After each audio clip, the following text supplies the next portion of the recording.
Three-Point Shooter by LaBate. The first half was rotten.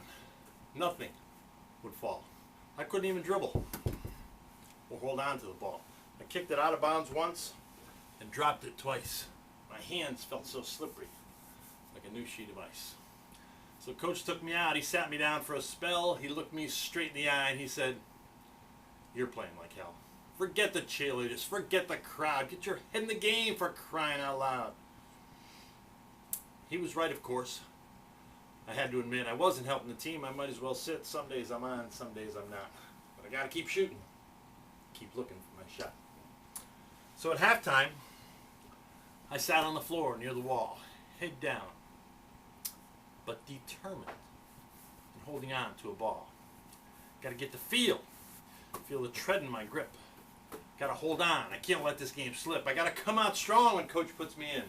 Got to help the team. Got to score. Got to win. During warm-ups, I looked at only one thing. I looked at the rim. I looked at the ring. Dropped all my shots from 2 feet away, then 3 feet and 4, getting ready to play. I dropped them all in like pennies in a pond, farther and farther and farther beyond. Top of the key, then out past the arc. I knew I'd be hot. I knew I would spark. Just put me in, coach. Give me a try. I'll light him up. And I let him fly. But the second half started with me on the bench. I wasn't out on the floor. I was still down in the trench, waiting, wondering when, minute by minute, again and again. We were still losing. The game getting away. Deeper and deeper. I started to pray. Finally, he called me with us down by 9. 2 minutes left, kid. Your time to shine. Don't hesitate. Don't even think. Just pop him and drop him right into the drink. So I came up the floor, caught the ball on the wing, gave it a rip, and I made that net sing. That crowd went nuts. They gave me a hand. I pounded my chest. They knew I was the man. And back down on D, I held my man back. Can't let him score. Got to keep us on track. Then we made a steal, so I flew up the floor. I wanted to shoot. I wanted to score. Again, I was open. They got me the ball. Again, I let fly. And again, it did fall. Bingo and bedlam, bazookas, kaboom. The rafters were shaking. The place was in ruins. Now down by 3, and they called timeout. They were talking about me. I had no doubt. You can't let him shoot. Their coach probably said he'll kill us, destroy us. He'll leave us all dead.